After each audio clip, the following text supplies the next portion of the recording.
Hello friend, आपका हमारे channel अनुशिक्षा class में स्वागत है। तो आज हम आपको बता रहे हैं जो एसएससी सीएचएसएल से जो न्यू वैकेंसी निकली है इसके बारे में हम बात कर रहे हैं। तो हम आपको बता रहे हैं कि इसकी फॉर्म कब से स्टार्ट है, उसकी लास्ट डेट कब है, ऑनलाइन फीस जमा करने की डेट कब है, तो इसके बारे में हम आपको इस क्लास में बताएंगे। तो पहले हम बात कर ले रहे हैं जो एसएससी सीएचएसएल की जो वैकेंसी है वो किसके लिए है।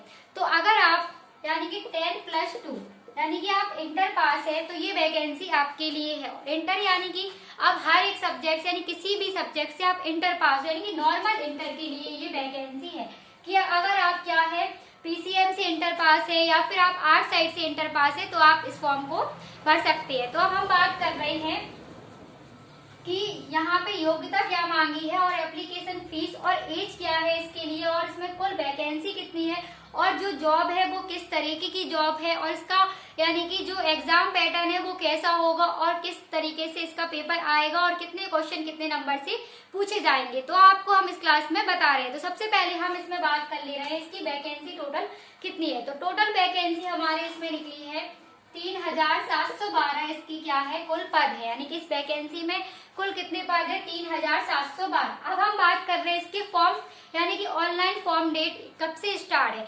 तो आपके फॉर्म स्टार्ट हो गए यानी कि 8 अप्रैल 2024 से यानी कि 8 अप्रैल से इसके फॉर्म भरना स्टार्ट हो गए हैं। और इसकी लास्ट डेट कब है तो लास्ट डेट हमारी इसकी है 7 मई से इसकी लास्ट डेट है यानी कि 7 मई तक इसके फॉर्म भरे जाएंगे। और जो 7 मई है अगर आपको फीस जमा करने में लेट हो जाएगा तो इसके लिए एक दिन आपको एक्स्ट्रा दिया है। तो इसके लिए आपको दिया है 8 मई 2024। ठीक है, तो 8 मई तक आप क्या कर सकते हैं इसकी फीस पे कर सकते हैं। ठीक है, अब तो ये बात हो रही है फीस पे की 8 मई तक फीस पे कर सकते हैं। अगर आपको किसी फॉर्म में यानी गलत हो जाए यानी करेक्शन इसकी डेट कब तक है तो करेक्शन डेट के लिए आपको क्या होगा यानी कि 100 रुपए और भी एक्स्ट्रा फीस लगेगी। तो हम बात कर ले रहे हैं पहले फीस की। तो एप्लीकेशन फीस यानी कि जो फीस है वो कितनी लगेगी और किस कैटेगरी के लिए कितनी फीस होगी। तो अब हम बात कर रहे हैं कि जनरल के लिए और ओबीसी के लिए और ईडब्ल्यूएस के लिए इसके लिए फीस हमारी रहेगी इसमें यानी कि फीस की हम बात कर रहे हैं तो 100 रुपए आपको क्या करना होगा फीस जमा करना होगा एसएससी सीएचएसएल में। ठीक है, तो जो जनरल में हो ओबीसी में हो और ईडब्ल्यूएस में उसके लिए क्या है फीस 100 रुपए। अगर आप क्या है एससी में हो और एसटी में हो और क्या है फीमेल के लिए तो फीमेल के लिए क्या है यानी कि कोई फीस नहीं है। तो एससी और एसटी और फीमेल के लिए इसमें क्या है कोई फीस नहीं है। ठीक, अब हम बात कर रहे हैं इसमें एज क्या मांगी है। इस फॉर्म के लिए एज क्या होती है मैक्स यानी कि मिनिमम एज होती है 18 ईयर्स से आप फॉर्म क्या है अप्लाई कर सकते हैं भर सकते हैं। और इसकी लास्ट यानी कि जो 18 ईयर से लेके कहाँ तक होती है 27 ईयर तक क्या कर सकते हैं आप इस फॉर्म को भर सकते हैं। तो 18 ईयर से 27 ईयर तक। ठीक, अब हम बात कर रहे हैं कि जनरल और ओबीसी के लिए इसमें क्या है एज छूट कितनी दी जाती है और एससी वालों के लिए कितनी दी जाती है। तो ओबीसी वालों के लिए हमारे लिए यानी कि जो ओबीसी में आते हैं उनके लिए 3 साल की क्या दी जाती है एज रिलैक्स यानी कि एज के लिए छूट दी जाती है। ठीक है, और एससी और जो एसटी में होता है उसके लिए कितने साल की होती है 5 साल की दी जाती है। ठीक, अब हम बात कर रहे हैं इसमें योग्यता। तो योग्यता हमने आपको बता दी है कि योग्यता इसके लिए कितनी यानी कि अगर आप 12th पास है तो क्या कर सकते हैं इस फॉर्म को भर सकते हैं। अब कुछ लोग पूछ रहे होंगे यानी कि किसी का अभी 12th हुआ होगा यानी कि जो 2024 में 12th हुआ होगा और रिजल्ट नहीं आया होगा तो वो फॉर्म भर सकते हैं या नहीं भर सकते। तो अगर आपका 1 अगस्त के पहले इसका फॉर्म यानी कि रिजल्ट आ गया हो इंटर का तो वो भी क्या है इस फॉर्म को भर सकते हैं। ठीक है, अगर आपकी एज क्या है 18 ईयर तक हो गई है। ठीक, तो आप क्या कर सकते हैं एसएससी सीएचएसएल का फॉर्म भर सकते हैं। अब हम इसमें बात करेंगे कि इसके लिए जो हम फॉर्म भर रहे हैं उसके लिए सिलेबस क्या होगा। जो एसएससी सीएचएसएल का सिलेबस रहता है एग्जाम पैटर्न कैसा आएगा और किस तरीके से हमें इसका एग्जाम यानी कि 2 शेड्यूल होते हैं इसके पेपर के लिए किस तरीके से एग्जाम दिया जाता है तो अब हम आपको आगे बताएंगे।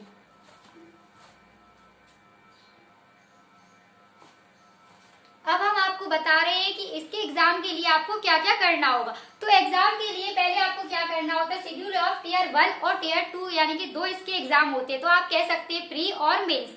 तो आपको क्या करना होता है टियर 1 यानी टियर 1 का पेपर होता है और टियर 2 का पेपर होता है। तो टियर 1 जो रहता है वो आपको क्वालिफाई करना होता है और टियर 2 क्या होता है इसमें यानी कि इसके बाद जो क्वालिफाई होता है उस पे ही आधारित टियर 2 होता है। अब हम बात कर रहे हैं इसका एग्जाम सिलेबस और जो टियर 1 होगा वो आपका पेपर कब होगा यानी कि जून और जुलाई में इसका क्या हो जाएगा टीयर 1 का पेपर हो जाएगा। जब इसका पेपर हो जाने के बाद में आपका टीयर 2 का जब इसका पेपर हो जाने के बाद में क्या हो जाएगा, इसका नोटिफिकेशन आएगा, तब वो आपको बता देंगे। ठीक है, अब हम बात कर रहे हैं टीयर 1 के सिलेबस की कि एसएससी सीएचएसएल का जो सिलेबस होता है वो क्या होता है। तो अब हम बात कर रहे हैं इसमें, तो आपके इसमें कितने सब्जेक्ट होते हैं, 4 सब्जेक्ट आते हैं। ठीक है, तो कितने सब्जेक्ट आते हैं इसमें, हमारे 4 सब्जेक्ट आते हैं। और टाइमिंग इसके लिए क्या रहती है, यानी कि जो 4 सब्जेक्ट रहते हैं इसमें आपको टाइम क्या दिया रहता है, 60 मिनट दिए रहते हैं। ठीक है, यानी कि 60 मिनट आपको इस एग्जाम को टीयर 1 के लिए दिया जाता है। ठीक है, अब सब्जेक्ट की हम बात कर रहे हैं, तो सब्जेक्ट हमारे इसमें 4 सब्जेक्ट दिए रहते हैं। तो वो कौन कौन से सब्जेक्ट रहता है, हमारा रीजनिंग रहता है। ठीक है, रीजनिंग हो गया, मैथ हो गई हमारी, ठीक, मैथ हो गया, रीजनिंग हो गया, और हमारी हो गई जनरल अवेयरनेस हो गई, और चौथा हमारा क्या हो गया, इंग्लिश सब्जेक्ट, यानी कि इंग्लिश होगी। अब हम बात कर रहे हैं इसमें क्वेश्चन कितने आते हैं और हर एक क्वेश्चन कितने नंबर का होता है।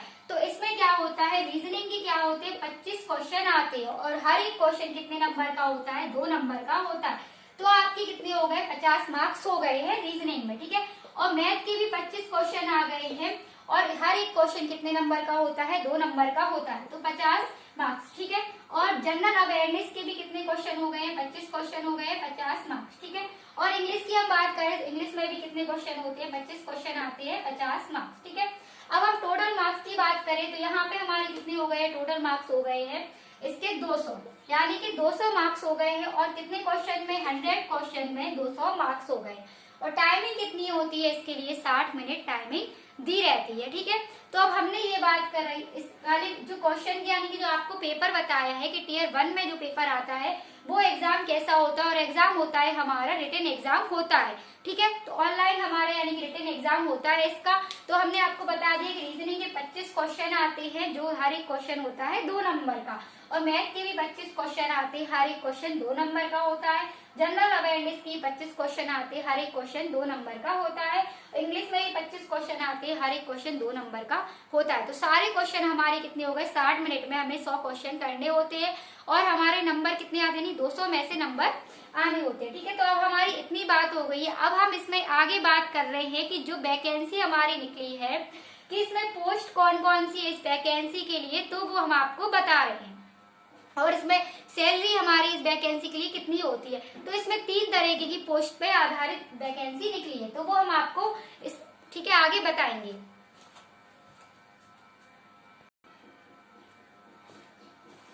तो आज सिर्फ हमने आपको ये बताया कि जो एसएससी सीएचएसएल से जो वैकेंसी थी इसमें कुल पद कितने थे, यानी कि 3712 इसके पद थे। अगर आपको इसमें और भी इंफॉर्मेशन जाननी हो तो आप हमें कमेंट बॉक्स में बताइए। अगर आप लोग को वीडियो अच्छा लगता हो और चैनल पर नए आए हो तो चैनल को सब्सक्राइब करें, शेयर करें।